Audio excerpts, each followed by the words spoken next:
Isang veterano at batikang election lawyer, nakahanda na ang kanyang petisyon para sa Korte Suprema kung sakasakaling magiging ganap na batas ang mga panukala na ipagpaliban ang barangay at sangguniang kabataan eleksyon. At yan po ay walang iba kundi si Attorney Romy Macalintal.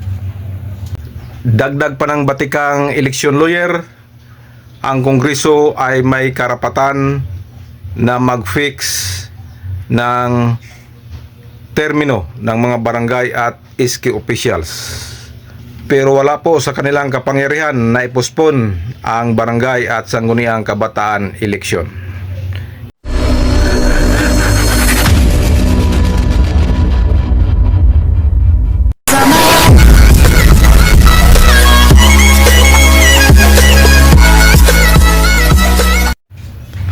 Good morning mga kapobre. Welcome back sa ating munting channel, Kap John Official. Araw ngayon ng Sabado at pitsa 8 na sa buwan ng Agosto. Panibagong araw, panibagong biyaya, panibagong pag-asa, panibagong lakas, and of course, panibagong vlog mga kapobre. For today's vlog, update sa barangay at sangguniang kabataan eleksyon. So kahapon mga kapobre ay na-content po natin yung mga guidelines ng Supreme Court on BSKE postponement. At nabanggit po natin doon ang pangalan sa isang batikan at magaling na election lawyer. Walang iba po kundi si Attorney Romeo Macalintal. So yan po mga kapobre, pagdating sa mga election related issues ay hindi po maialis ang pangalan ni Attorney Romy Macalintal. Magaling pong abogado yan mga kapobre, veterano, batikan. Kaya ko nabanggit kahapon sa ating content ay dahil alam na alam ko po na pag naipasa itong mga panukalang batas sa pagpapaliban ng barangay at sangguniang kabataan eleksyon ay sinabi ko na panigurado hindi yan matutulog si Attorney Macalintal. Panigurado maghahain ng petisyon yan sa Korte Suprema sakali po magiging ganap na batas itong mga panukala na inihain sa Kongreso at Senado. So mga kapobre, dahil binanggit natin ang pangalan ni Attorney Romy Macalintal ay parang narinig po niya ang ating sinasabi kahapon. Dahil mayroon tayong nakitang latest na panayam kay Attorney Romy Macalintal sa programang DZMM. So ayun, good news, dahil naka-ready na daw ang petisyon ni Attorney Macalintal sakaling magiging ganap na batas ang panukala na pagpapaliban sa barangay at sangguniang kabataan eleksyon. Sabi ni Attorney Macalintal sa kanyang panayam, handa na po at hinihintay na lang niya ang numero ng Republic Act o Republic Act number, dahil hindi naman pwede magpetisyon pag wala pa pong Republic Act number. So yun na lang ang hinihintay ni Attorney Macalintal, at pag mayroon na yan, matik yan, idudulog niya sa Korte Suprema. So para klaro at detalyado mga kapobre, panoorin po natin itong latest na panayam kay Attorney Romy Macalintal. Here we go. Elections, masahan mo si Attorney Romy Mac at pati na rin po yung issue ng senior citizens, pasok sa banga si Attorney Romy Macalintal. Attorney, good morning po. Ay, magandang umaga sa iyo. Magandang umaga, Alvin at Robert, at sa inyo mga tagapanood. Morning po. Opo, ano po ang sinasabi ninyong mukhang labag sa batas itong mga panukalang inihain ngayon for the postponement of the upcoming elections? Kasi parang ilang beses nang ano yan, naantala yan. Tapos meron na naman. Lagi sasabihin, last na, pero meron ulit. Tama kayo dyan, ano? Actually, ang last niyan noong October 2023. Sinabi nila setting the term of office of the barangay officials. Ngayon binabago nila, fixing naman the term of office, Kaya daw ipopos mo kasi they will fix the term. Yung una, sabi nila, they will set the term. Ngayon, fix the term. Opo. Ano kayang pagbabago noon, Kaya itong mga panukalang batas na ito ngayon, ito ay parang niloloko naman nila ang taong bayan, parang pinalalabas na wala na tayong alam tungkol sa batas. Kaya itong hindi naman po pwedeng basta lamang magkaroon ng postponement in the guise of fixing the term of office of the barangay officials. Nilalabas nila, kunwari, if i-fix nila ang term to 5 years, sa ngayon ay 4 years, gagawin na daw nilang 5 years.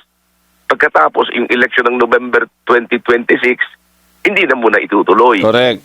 Gagawin 2028. 2028, Oo. oo. Ay, ganoon din naman yun. Kasabi nga ng ating Korte Suprema, yung postponement na yan ay dapat na may magandang dahilan. Hindi po pwede yung basta lamang lang ipopostpone. Bagamat ang Kongreso ay may kapangyarihan na mag-fix ng term ng office, wala naman sa kapangyarihan nito yung baguhin yung eleksyon na naka-schedule na. Ayan ay maliwanag doon sa una-unang petition na aking isinampa noon na dineclare unconstitutional yung isang postponement ng barangay elections. At ngayon nga, mukhang babaguhin na naman daw nila. At para ba yung ginagastos kayo ng COMELEC na 8 billion, alam ba ninyo na gumastos ang COMELEC ng 8 billion pesos para dito sa barangay election. Ito kasasabi lang kahapon ni Chairman Garcia na handang-handa na sila sa barangay elections at doon sa 19 billion na budget nila ay 8 billion na ang kanilang nagastos. Ang ibig bang sabihin na nagpo-propose ng bill na ito babaliwalain na naman natin yung 8 billion pesos at baliwala na naman ang karapatan nating makaboto at mag-choose ng ating barangay officials. Attorney Romy Mac, ipaliwanag niyo po muna kasi ang sabi ninyo sa akin kanina, yung panukalang batas na ito ay malinaw na unconstitutional. Pakipaliwanag niyo po bakit siya unconstitutional. Yan, labag talaga yan sa ating saligang batas kasi tinatanggalan tayo ng ating karapatan na pumili ng ating mga elected officials. Tinatanggal sa atin ang ating karapatang makaboto sa November 2, 2026. At wala sa kapangyarihan ng Kongreso na mag-postpone ng halalan. Bagamat yan ay may kapangyarihan na mag-fix ng term, ang sabi ng Korte Suprema doon sa Makalintal versus COMELEC, hindi naman kapangyarihan niya na mag-postpone ng halalan. Kaya yan ay maliwanag na labag sa ating saligang batas.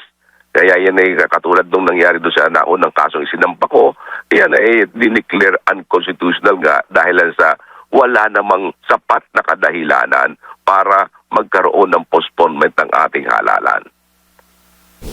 And then, Attorney Romy Mac, ang binabanggit din kasi nung iba, naalala ko yun actually, hindi lang sa Congress na ito na postpone Time pa nila Senator Frank Drilon. Oo, naalala Pinagdedebatehan ko. na yan. Sila Senator Amy Marcos yung nagpupush nun. Ang sabi ni Senator Drilon, kapag kasi pinagpapaliban natin yung halalan, nawawala yung right to vote at yung transfer ng power.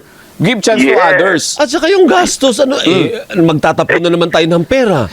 Ano ba?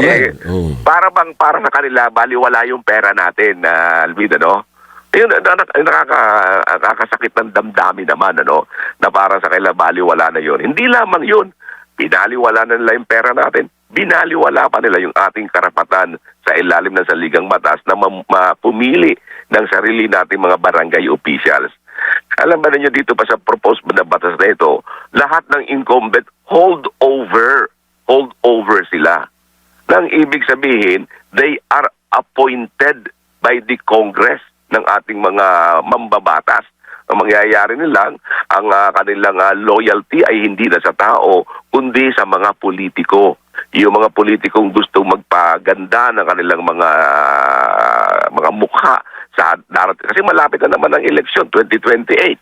So, pagka malapit na ang eleksyon, ang national at local election, yung ating mga mambabatas, lagi nilang pinupuntirya itong extension ng term ng mga barangay officials para maging magandang lalaki sila sa mga darating na halalan sa mga barangay officials. Hindi nila alam, mas maraming tao ang nagnanais na magpatuloy ang ating halalan. Okay, one last, Attorney Romy Mac. So kung ipipilit ito, ang sponsor nito sa Senado ay dating Senate President na ngayon ay presiding officer ng impeachment court, si Senator Chizzy Escudero. Ano po? Kung ipipilit at maipasa, what are you going to do? Well, sigurado magpapile kami na naman ng petition sa ating Korte Suprema. Katunayan nga pinahahanda ko na rito sa law office ko yung draft ng petition, at ilalagay na lamang nito ko ng Republic Act number para the moment na yan pumasa at pirmahan ng Pangulong Marcos, sana naman maisampagad namin sa Korte Suprema yan. Pero kami umaasa naman na ang ating Pangulo ay pag-aaralang mabuti yan. Kasi Mr. President, kung nakikinig ang kanyang mga advisors, ito po ay labag sa saligang batas. At matatandaan ninyo na ang unang-unang batas na pinirmahan ng Pangulong Marcos ay yung postponement ng barangay election ng 2019 at yun ay declared unconstitutional. Yung batas na noong 2023 election pala, Kaya yan ay sana ay mapag-aralang mabuti ng Pangulo kung yan man ay magiging batas at pag-aralang mabuti kung yan ay dapat na ipatupad o hindi. Magandang umaga po sa inyo, Attorney Romy Mac. Maraming salamat sa palaging pag-monitor po sa programa namin. Robert, maraming salamat. Oh, yan po. Attorney Romy Macalintal, mga kapobre. So yan po, klarong-klaro po Ready na po ang kanyang petisyon kung sakaling maisabatas itong panukala sa pagpapaliban sa BSKE. At dagdag pa ni Attorney Romy Macalintal, bagamat may kapangyarihan ang Kongreso na mag-fix ng termino, malinaw daw po sa batas na walang karapatan ang Kongreso na i-postpone ang barangay at sangguniang kabataan eleksyon. Yes, fixing the term ay karapatan nila yan. Gaya ng nangyari noong 2025, pinostpone dahil pinifix nila ang termino. Ang dating 3 years ginawang 4 years. So kinatiga ng Korte Suprema dahil hindi postponement kundi fixing the term. Samantalang ito ngayong naglipana na mga panukalang batas sa Kongreso ay lahat po yan postponement. At dito sa Senado, yung bagong inihain na House Bill ni Senador Chizzy Escudero, ito po ay fixing the terms from 4 years to 5 years na naman. Pero may kalaki po sa kaniyang House Bill na postponement from 2026 to 2028. So yan, magkakatalo dyan mga kapobre. At alam na ni Attorney Macalintal ang galawan dyan. Kaya si Attorney Mac na ang bahala dyan mga kapobre. Asahan na natin na pag naipasa ito at pinirmahan ng Pangulo at magiging ganap na batas, mayroon na pong nakahandang petisyon si Attorney Romy Macalintal. Pero bago yan, mahaba-habang proseso pa po yan bago magiging ganap na batas. Sa kasalukuyan, ang mga panukalang batas na yan ay nasa Kongreso pa at nasa level ng committee pa yan. So nasa committee level pa, kaya mahaba-haba pang proseso yan. At take note mga kapobre, 2 buwan na lang mahigit, November 2, 2026 na. So, di natin alam kung yan ay madaliin nila or aabot pa ba yan sa nakatagdaang panahon dahil parang gahuli na yata sila sa oras. Tingnan na lang natin yan mga kapobre at abangan natin ang susunod pang mga kabanata sa mga panukalang batas para ipagpaliban ang barangay at sangguniang kabataan eleksyon. So again, Attorney Romy Macalintal, nakahanda na ang kanyang petisyon kung sakaling maipasa ang postponement ng BSKE. So yan mga kapobre, this is your Cap John Official. Please support, please subscribe. Bye-bye and God bless us all.